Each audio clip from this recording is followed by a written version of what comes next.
So we also get a big piece of information here.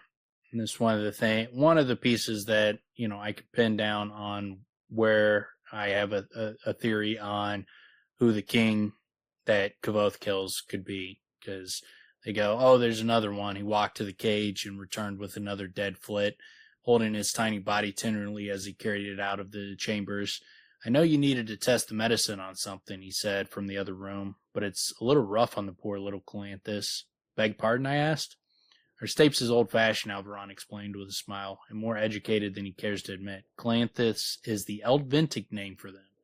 I could swear I've heard that name somewhere else. It's also the surname of the royal line of Ventus, Alvaron said chidingly. For someone who knows so much, you're curiously blind in places.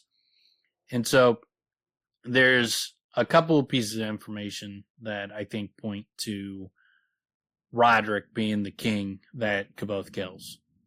So one is you have the Flits, the Sipquicks that are called Calanthus.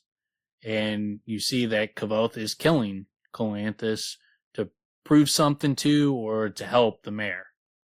So he's killing a Calanthus for the mayor's benefit. So that's a subtle, if Rothfuss is subtly writing something in there, showing that Kvothe is killing Calanthus to help the mayor. If Kvothe were to kill Roderick, that would also be for, that would benefit the mayor. So that is one piece of information. But then we also have Caesura, or Caesura, the sword he gets. It's Caesura is something they use in Eldvintic verse. It's a break in the line called a Caesura. This is what Sim explains.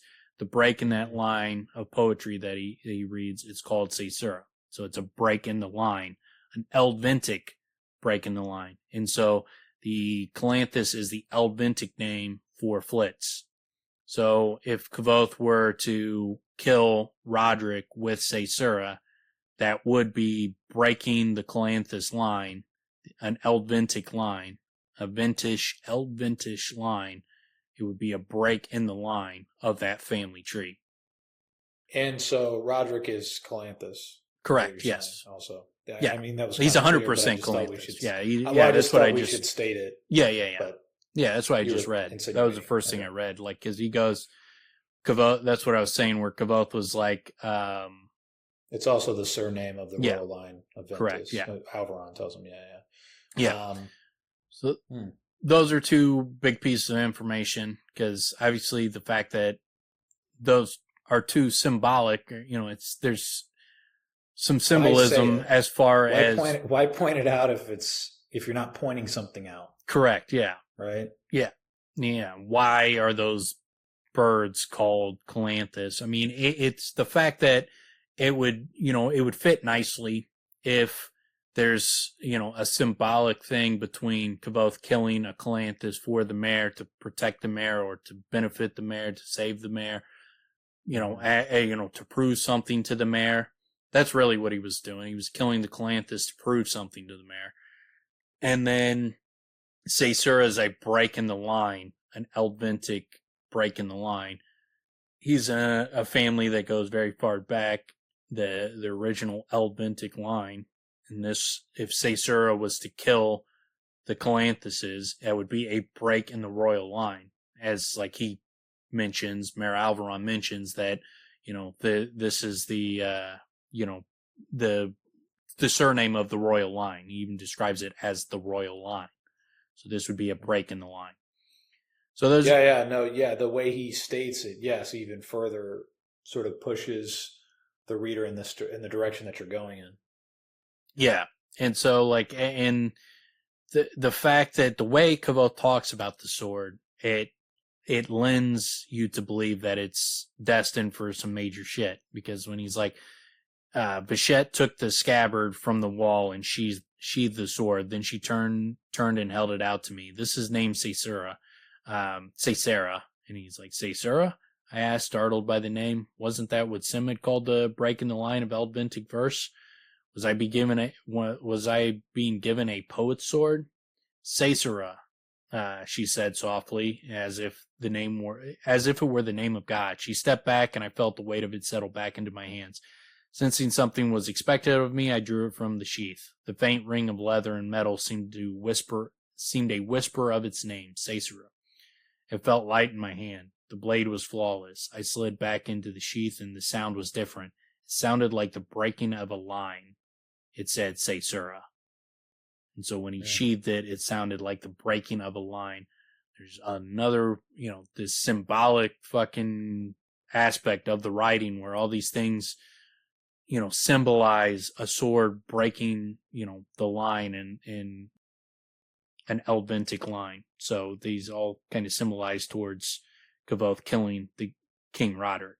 And then you have, how many have carried Caesura over the years? Caesura, she corrected me sharply. Do not presume to meddle with her name. It means to break, to catch, and to fly. I looked down at the sheathed sword across my lap. I felt the weight of it, the chill of the metal under my fingers. A small sliver of the smooth gray blade was visible above the top of the sheath. How can I say this so you can understand? Caesura was a fine name. It was thin and bright and dangerous. It fit the sword like a glove fits a hand. But it wasn't the perfect name. The sword's name was Caesura. This sword was the jarring break in a line of perfect verse. It was the broken breath. It was the smooth and swift and sharp and deadly. The name didn't fit like a glove. It felt like skin. More than that, it was the bone and muscle and movement. Those things are hard. Those things are the hand. And Caesura was the sword. It was both the name and the thing itself. I can't tell you how I knew this, but I knew it. Besides, it was, if I was to be a namer, I decided I could damn well choose the name of my own sword. So the fact that he's so certain that he knows the name and the name is a break in the line, I think that is lends a lot of evidence towards that this sword's going to be used to kill the royal line. I think it's important to point out also, at that point in the book, Kvothe is not arrogant. What he does there is not arrogance. He's not being brash and arrogant. He's earned that at that point. You know what I'm saying? Like, because we've seen it enough. We've seen him prove his ability to name with Ari and all these other situations with Florian and everything else he's been able to do up to that point. He's in his own, and he's become anew. You know what I'm saying? He's branched out, and we know he has greater abilities, and the confidence. I'm so glad you read that, because what I always remembered was the back and forth of Caesura, where it's like they both complement one another and they both fit. But the way that he states it is one is the name. It is the name. It's not what they think it is, not what they've bestowed upon it. It is actually the name, and it's very close, which is fucking great. And this connection, I think you're right. It makes a lot of sense. Why state the way they stated here? Why have these birds have another name? What difference does it make? Yeah. Right? What difference does it make to the scene? And it does kind of stand out in the sense of like, all right, well, what's that about? And, why is that there? And then the way it is stated of the Elventic, and that Alvaron says also surname of the royal line of Ventus, and then you get this break in the line. And then even say Sura, it's a break, like you said. I mean, both of them mean break, right? And then one is like the poetic break. Yeah, it's one I like a lot. It's the only theory on, as far as the king, that I've come across. I can't even remember. I saw it on Reddit. It was in a comment, so I don't even know where the fuck how to find it to even credit who came up with it. But I saw the comment and years ago, and I was like, yeah, this is the theory that makes the most sense. Immediately, I was like, yeah, this has got to be it. Like, why is there that symbolism? Why is there so much symbolism? Yeah. And then you also have, the fact that Mayor Alvaron is likely the penitent king. The group that comes into the bar that beats the shit out of him, they have the same colors as the mayor. As Mayor Alvaron. They described it as blue and ivory. Yeah. Like theirs were like blue and white, and theirs were like sapphire and ivory, and they were blue and white. So same colors, and then also they're using Ventus currency, so they're a Ventus, from the Ventus army, and you have the fact that they go, the mayor tells Kvothe when he gets back from the Adem and he goes to see the mayor, he's wearing his sword at his hip, and the mayor chastises him. He was like, but, at the king's, at King Roderick's court, it's, it's unseemly to not wear a sword. And he's like, well, you're not in his fucking court, and you're, you're not a gentleman. Because he was like, it's unseemly for, a gentleman to be seen without a sword. And he's like, well, first off, you're not a fucking gentleman. It's like, don't get it fucking twisted. And he's like, and two, you're not in his court. And he was like, it's a barbaric custom that is going to come back to, basically to bite the King Roderick in the ass. Mm. And so I think that is another hint towards that Kvothe is going to get close to him with the sword and fucking kill him. Like that's like Chekhov's gun at that point once he says that line. When you say close to him, you're talking about Roderick? You're talking about the mayor? Roderick. I think Kvothe's going to kill Roderick, so I think that when the mayor says at this point. when the mayor says, like, that allowing people to get close to you with a sword is going to come back to bite him in the ass. Oh yeah. I got you. Right on. So I think that is I think that's Chekhov's gun at that point. I think it is going to come back to bite, Roderick in the ass. And do you think he's literally going to stab him in the ass? Yeah. Yeah, he just nicks him.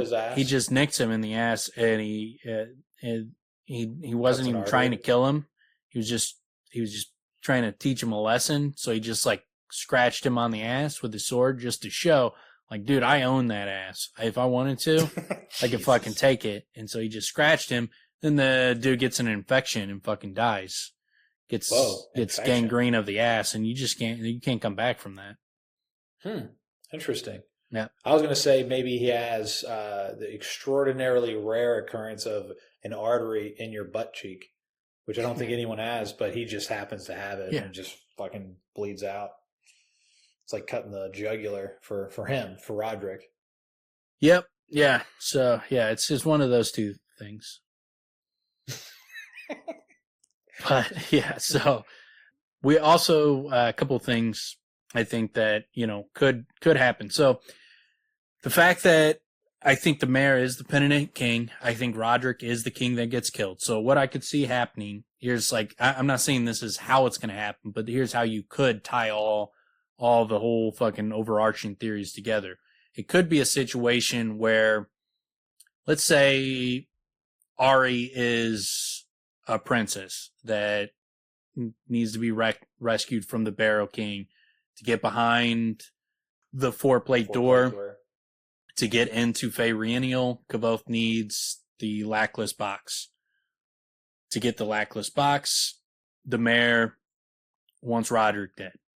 And it could be that, because Kvothe says everybody has killed deserved it. So it could be that, he doesn't kill Roderick, that, he's sent, and maybe he's sent to the Roderick with Dagon, and Dagon kills him or something like that.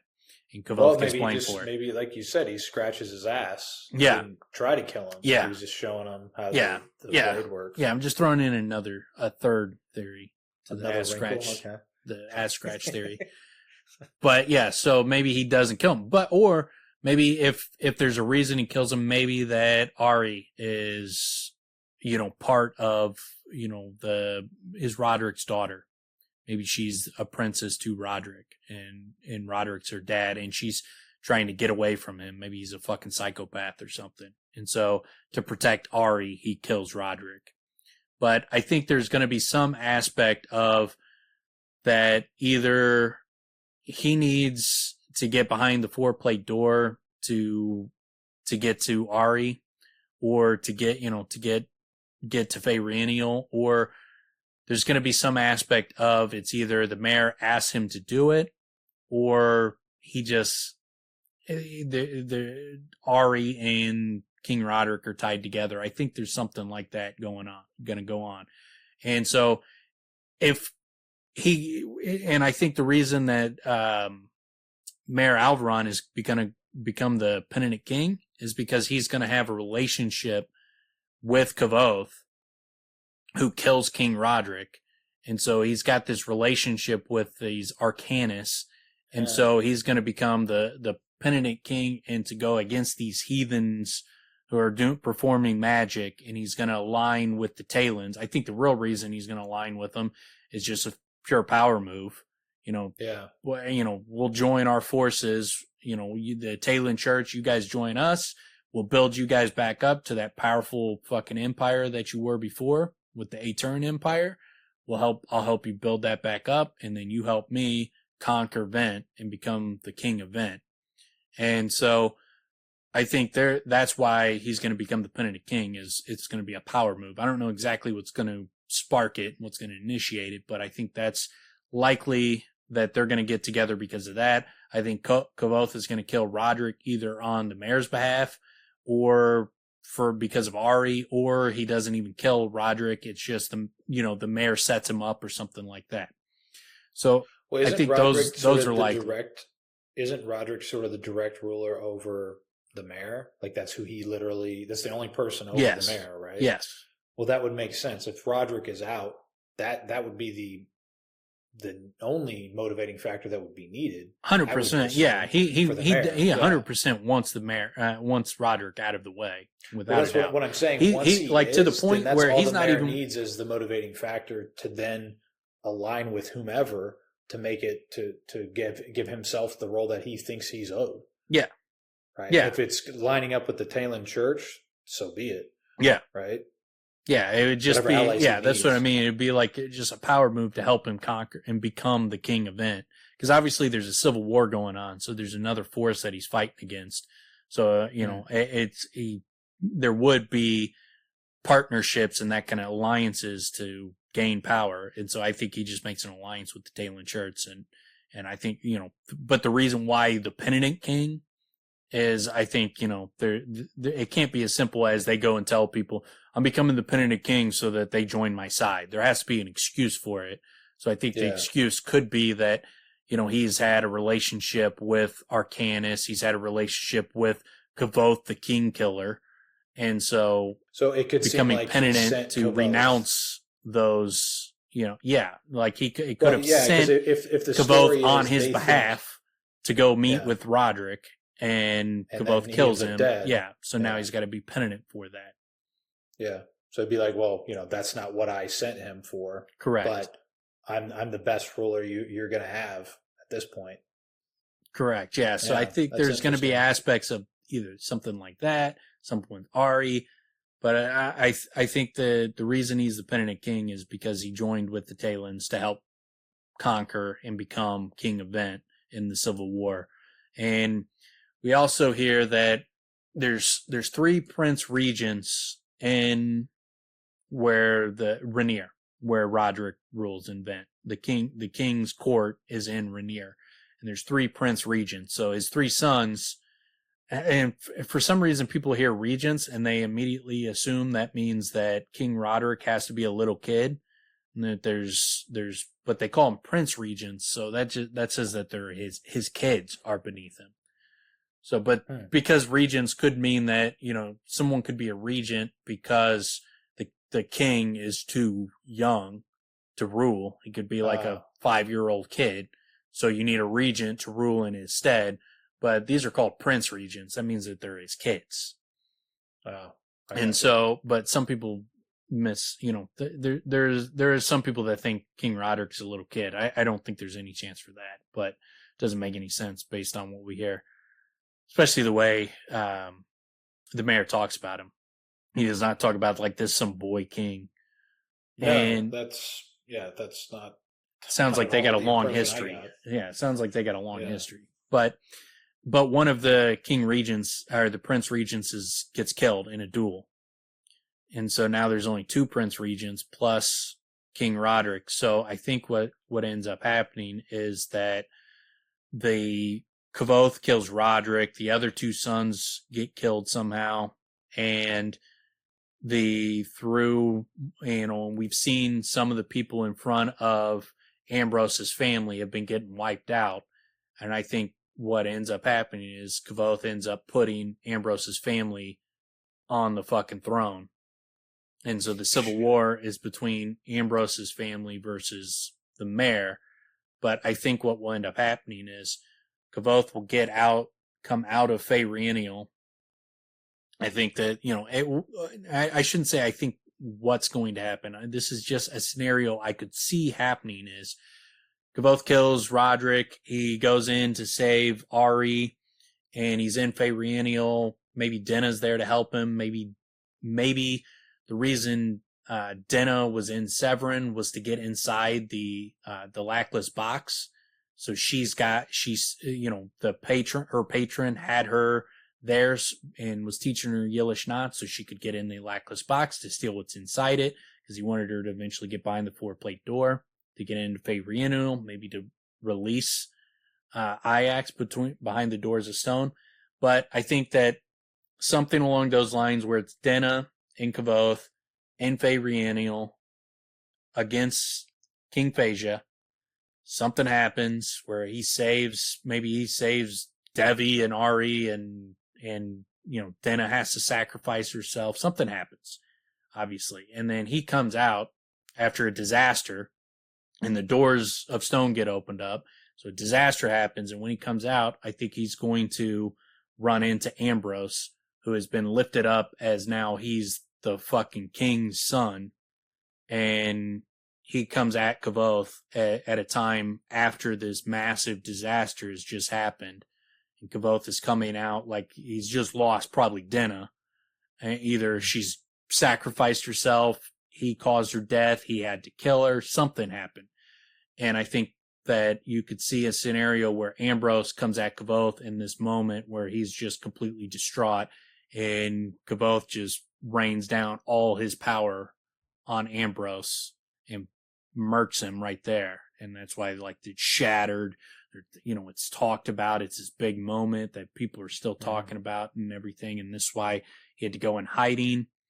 And I think it's likely that the favor. Probably also why the world is fucked up. Yeah. Well, I think what's fucked up is not that. I think that's why there's I think that's why there's a price on his head.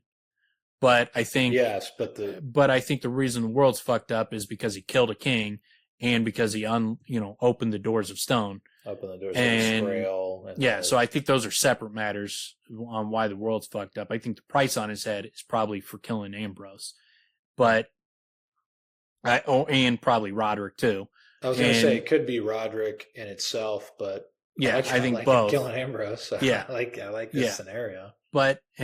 So I also think that what is likely to happen with the bone ring that Stape gives him, or whatever the ring is that he gives him, I think that Kvothe is going to use that to have Stapes hide him, to fake his death. I think Stapes will be involved in Kvothe faking his death and helping him get away with it.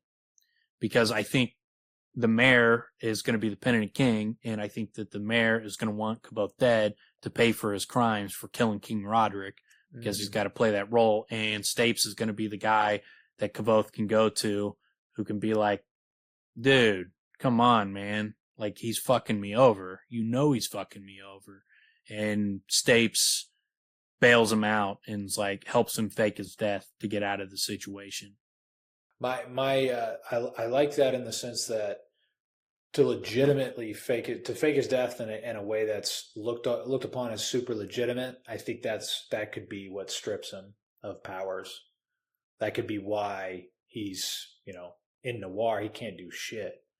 Right. So, I mean, it think, ties up a lot of things. I mean, it could be that Stapes is involved in helping him fake his death, but also too, I think Ari is going to be involved in changing his name, because I think that's in her book. She's like, there's going to be a time where he needs me to change his name. So I think it's going to be a culmination of Ari changes his name, Stapes puts him in hiding. Now he's just fucking chilling, in the bar after it fucked up the world, and then he pinned himself into a corner too, where he can't even fucking do anything to fix it.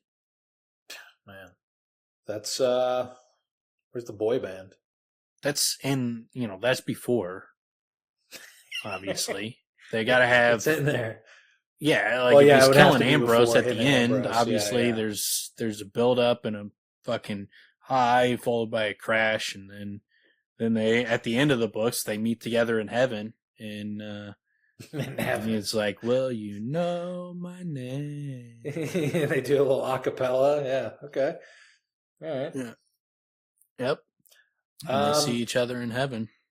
I dig it. There's a lot. There's a lot that makes sense there. Yeah, and I think with Denna, I don't think she's dead. I think there is a sacrifice. She's stuck somewhere. She's like stuck in the Fae. She's just working full time Jack in the Box at this point, and she's not. But I do feel like she's been sacrificed because, and we've talked about that a number of times where it doesn't seem like Kvothe. I mean, clearly he's bummed out about Denna, but it doesn't seem like she's dead. It seems like she's inaccessible and is likely not going to be. They're never going to be together again. Well, it could be that it could be that Kvothe opens up the doors of stone, and then the way Denna sacrifices herself is to close it back up from the inside. And Kvothe, the reason he changes his name is because he knows if he has all his powers, he's going to try to save her. Yeah. And so he he puts himself in a situation where he doesn't have the ability to save her, to go and try to save her, because he can't. If he opens the door up, then he fucks the world over.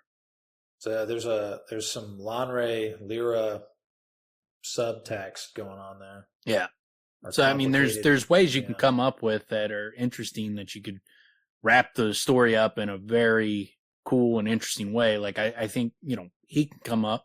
I'm just throwing out guesses on different things where I'm like, could you do those things and it'd be cool? I think a story where he's used as a tool by Mayor Alvaron, where Alvaron screws him over. Maybe he doesn't even kill King Roderick. Maybe it's Dagon or something, and he just gets blamed for it.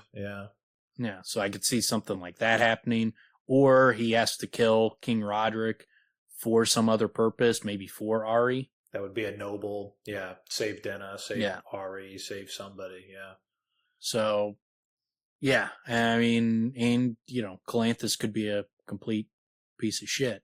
Roderick could be a terrible person, so he deserved what he got. Maybe he was like raping, Ari, and Kvothe finds out about it. Like there is that line where Ari talks about like, someone raped, as she describes the situation, it sounds like she got raped. So it could be that, he finds that her dad raped her, and that's why she went in hiding. And so Kvothe fucking just goes and murks the fucking dude. And maybe the way that Mayor Alvaron screwed him over was like, Alvaron was like, yeah, go fucking do it. I'll help you. And then fucking turned on him as soon as he fucking did it. Leaves him. That also seems like something that he would do. Yeah, 100%. For that power. Yeah. Well, and he kind of, I mean, the whole thing with the bandits and everything, he just kind of give a shit, man. No.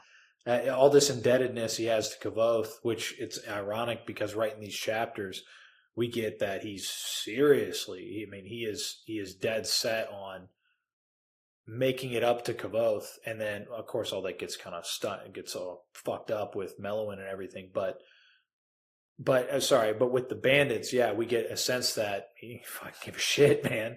Like he's just getting rid of them. That's what he's doing, and it seems like he sent them on a wild goose chase, or he sends them on a wild sheep chase to get murked. Because it didn't seem like he gave a shit, and it didn't seem like the odds are not in their favor on that trip. Obviously, their ragtag group doesn't look real. Doesn't look like they're although we don't know exactly how much they know about Cinder's battalion either. So I don't know. There's a lot of what have yous and ifs and ands or buts that are going on there, but it makes sense in the sense of what we know about the mayor thus far. He's a complicated dude, man, because he can be super heartless, and it makes total sense to me that he would do whatever it takes to become king. Yeah. It does seem like we get that vibe throughout.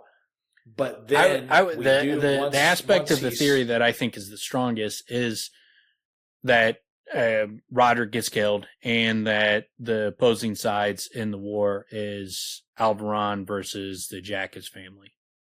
I think those are strong because you're seeing like the Alvaron already is like the only person in his way is Roderick, and then you also have all the people in Ambrose's family's way are getting fucking killed in these weird situations. Even a Prince Regent's killed in a duel, and so like it seems like someone is fucking killing all the people in front of the Jackas family, and so why is that in the book?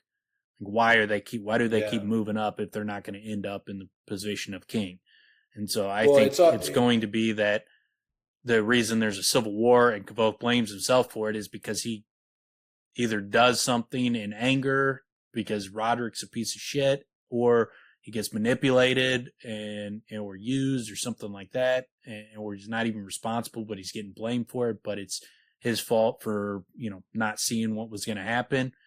Regardless, I think the reason he blames himself is because he's somewhat involved with Roderick's death, and that's what pits those two against each other to start this civil war for fucking power. And that's would also explain why he thinks fighting in this war is stupid, because he's like, fuck both those families. Yeah. You can't, yeah.